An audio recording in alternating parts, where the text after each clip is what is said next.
السلام عليكم. عايزك دقيقة تشغل دماغك وعقلك وتوقف قلبك وانتمائك. سيبك من ان انت اهلاوي او زملكاوي او اسماعيلاوي او سيبك بقى من الحتة دي، او انت متعاطف مع مين. انا عايزك تشغل دماغك، والموضوع اكبر من ماتش سوبر وكهربا وشيكابالا والشناوي. الموضوع اكبر من كده خالص. الموضوع دخل في منظومة كورة انت عايزها تستقيم وتبقى حاجة كويسة، ولا عايزها كده بقى ايه؟ انا مستفيد النهاردة تبقى حلو، انا مش مستفيد تبقى وحشة. عايز السيستم والنظام يمشي على الكل، ولا عايزه بس انا مستفيد يبقى حلو، انا مش مستفيد يبقى وحش. اي واحد عاقل بيحب الكورة بيحب النظام، بيبص على الدوري الانجليزي، الدوري الاسباني، الدوري السعودي، الاماراتي، نفسي يبقى الدوري المصري زي كده. فهيختار السيستم والنظام حتى لو انا مضرور منه، حتى لو فرقتي مضرورة. يبقى الموضوع اكبر من ماتش سوبر والكلام ده، والموضوع اكبر من كهربا ولعيب يتوقف. ما ياما الزمالك خسر 6 و5 و3 وخسر ياما دوري وسوبر وكاس، والزمالك ياما كسب كاس ودوري وسوبر من الاهلي. هي المتعة كلها اللي انت ايه؟ يعني ايه؟ الاهلاوي متعته اللي هو يكسب الزمالك وياخد منه بطولة، مش اللي هو ياخد بطولة وخلاص. انت ضامن هتعيش قد ايه؟ والزمالك كذلك. الزملكاوي يحب ياخد البطولة من الاهلي، بيبقى ليها متعة. انا لو هخسر كل يوم من الاهلي بس الاعب الاهلي كل يوم ماشي وكسبني، متعة. هي اتعملت الكرة للمتعة، للترفيه. احنا واخدينها بقى في حتة تانية، وده مشكلتنا كجمهور، احنا اللي بناخدها. لكن كمنظومة هي بايظة. الاهلي لعيب عمل غلط من شهر واحد، المفروض يتوقف من شهر واحد، من 4 شهور. طب انت ما وقفتوش ليه؟ كنت بتجامل الاهلي مثلا عشان خاطر كهربا كان منور وهو سبب رئيسي في انتصارات نادي الاهلي؟ طب فانت كده ظلمت الزمالك. طب هتيجي توقفه قبل ماتش السوبر؟ انت كده بتظلم الاهلي. طب ما الاهلي ايه يقول لك ما وقفتهوش ليه يا عم من بدري؟ انت جاي لي ماتش ببطوله توقفه لي؟ ماتش حاسم زي كده؟ هي بص، هي منظومه غلط وماشيه بالبركه، وماشيه بقى ايه؟ انا بقى عايز احابي الاهلي على الزمالك، عايز احابي الزمالك على الاهلي. هي ماشيه غلط.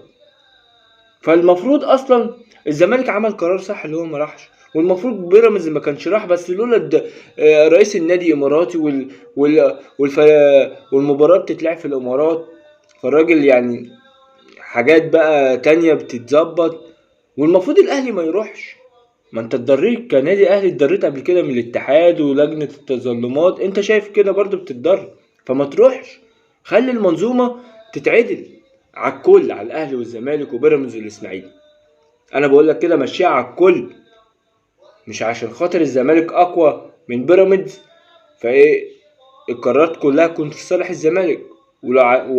ومش عشان الاهلي اكبر مثلا من فيوتشر في القرارات كلها للاهلي. لا، خلي كله زي بعضه، فهتلاقي ميزان العدل استوى، فهتلاقي الناس كلها حباك وربنا بيكرمك. فالعدل اساس الملك. لو عدلت خلاص، المساواة في الظلم عدل. يعني لما تظلمني انت ظلمتني، بس ظلمت الاهلي وظلمت الاسماعيلي وظلمت بيراميدز وكلنا اتظلمنا زي بعض، خلاص انت كده عدلت بينا، فهتلاقي ربنا بيكرمنا. لكن مشكلتنا اللي احنا ماشيين بالبركه. النهارده هنشوف هنظلم مين بقى، يعني هنشوف ايه؟ هنخبي بقى الجواب عن النادي الاهلي فيتظلم في ماتش الوداد فيخسر بطوله افريقيا؟ لعيب مش عايز يتوقف، نأيد لعيبه بعد فتره التأييد. هي هي منظومه غلط. المفروض اصلا ولا الاهلي يلعب ولا الزمالك يلعب، لغايه اما نشوف حد بقى يصلح القرف اللي احنا بنشوفه ده. يعني ولا الاهلي راضي عن الاتحاد ولا لجنه التظلمات ولا الاستئناف، ولا الزمالك كذلك ولا الاسماعيلي كذلك ولا بيراميدز موافق على القرارات بتاعتها. يبقى المنظومه كلها غلط، وبقى كله يقف، كله ما يلعبش، لغايه اما يجي ناس بتفهم تمشي النظام وتمشي العدل على الكل.